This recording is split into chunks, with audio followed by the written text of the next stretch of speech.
अस्सलाम वालेकुम, welcome to techy idea. आज की इस वीडियो में मैं आपको मज़ेदार सा चिकन हलीम बनाना सिखा रही हूँ, जो कि आप एक ही बर्तन में आराम से बना सकते हैं। आपको अलग से चिकन बनाने की और अलग से दालों को प्रिपेयर करने की कोई ज़रूरत नहीं है। एक ही बर्तन में आप इसको आराम से बनाएं। अगर आप बीफ या मटन यूज़ करते हैं तो आपने सिर्फ जो है 2 घंटे टाइम ज़्यादा देना है, अदरवाइज़ रेसिपी बिल्कुल सेम रहेगी जो मैं आपको बता रही हूँ। बहुत ही सिंपल से इंग्रेडिएंट्स हैं और आपका ये हलीम बिल्कुल बाज़ार जैसा बनेगा अगर आपने प्रॉपर जो है रेसिपी को फॉलो किया तो। इंग्रेडिएंट्स की तरफ आते हैं। सिंपल से इंग्रेडिएंट्स हैं, आप नोट डाउन कर लें।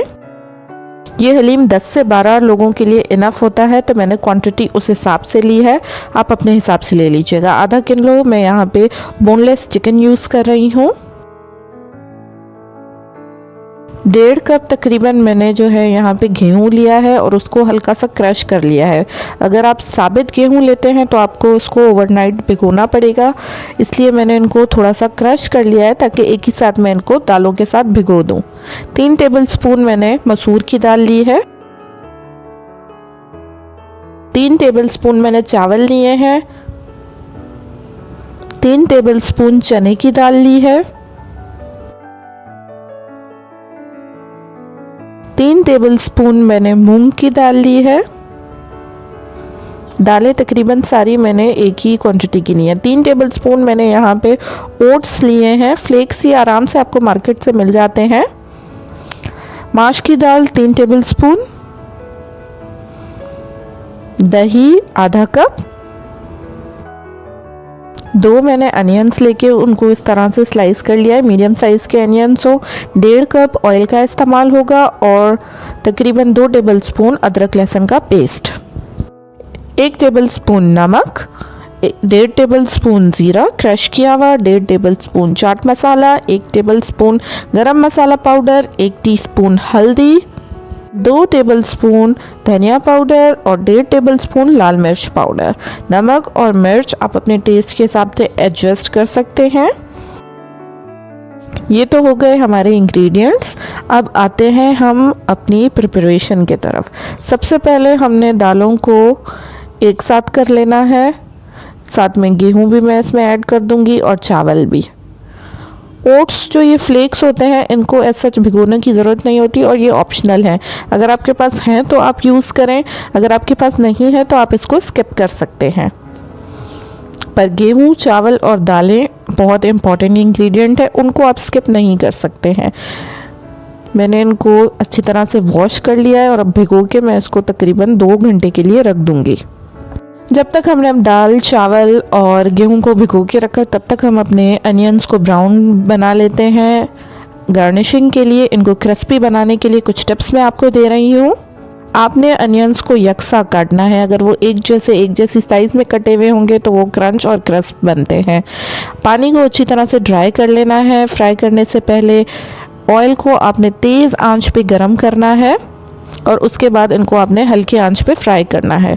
और सबसे जो इम्पोर्टेंट टिप है कि आपने इनको फैलाना टॉवल टिश्यू पे है, अच्छी तरह से ऑयल निकाल के, ताकि ये बहुत ही अच्छी तरह से इनका जो भी एक्सेस ऑयल हो उसमें एब्जॉर्ब हो जाए और ये मज़ेदार क्रिस्पी से बन जाए। तकरीबन 20 से 25 मिनट इनको बनने में लग जाते हैं। ये आप देख सकते हैं कि अनियंस जो हैं किस कदर क्रंची और मज़ेदार लग रहे हैं। अब मैं इनको फैला दूंगी टॉवल टिश्यू पे ताकि जो भी इनमें ऑयल है वो उसमें एब्जॉर्ब हो जाए और ये ठंडे भी हो जाए। अब हम चलते हैं अपने हलीम को प्रिपेयर करने की तरफ। आपने बहुत बड़ी साइज़ की देगची लेनी है क्योंकि इसमें बहुत ज़्यादा पानी जाता है और कुकिंग में टाइम लग जाता है, तो इसलिए जितनी बड़ी देगची होगी उतना आपका हलीम जो है वो मज़े का बनेगा। प्याज मैंने इसमें शामिल कर दिए हैं, उनको तकरीबन 3 से 4 मिनट में गोल्डन ब्राउन होने तक पका रही हूँ। उसके बाद मैंने इसमें ऐड किए चिकन को भी जब तक चिकन का कलर चेंज ना हो जाए तब तक मैंने पकाना है। और उसके बाद इसमें जाएगा अदरक लहसुन का पेस्ट। 2 टेबलस्पून भर के मैंने अदरक लहसुन का पेस्ट लिया है। 2 से 3 मिनट में इसको कुक करूँगी। 2 से 3 मिनट बाद अब हम इसमें सारे मसाले ऐड कर रहे हैं, जो भी मैंने मसाले लिए थे। नमक और मिर्च आप अपने टेस्ट के हिसाब से कम ज़्यादा कर सकते हैं। अब मैं इसमें शामिल कर रही हूँ दही, और अब मैं इसको अच्छी तरह से भून लूँगी तेज़ आंच पे। 5 से 7 मिनट में इसको भूनूंगी। उसके बाद हम इसमें ऐड करेंगे दालें और चावल जो हमने भिगो के रखे हैं, ओट्स, ये सारी चीज़ें हमने इसमें ऐड कर दी हैं। अब इसमें जाएगा पानी, 10 से 12 ग्लास आप इसमें पानी ऐड करें। उसके बाद हम पानी को उबलने के लिए रखेंगे तेज़ आंच पे। जैसे ही पानी में उबाल आना स्टार्ट होगा हम इसको कवर करके पका लेंगे। ये हमारे पानी में अब उबाल आना स्टार्ट हो चुका है, पानी उबलने लगा है। अब हम इसको कवर कर लेंगे और तकरीबन 4 घंटे के लिए इसको कुक कर लेंगे।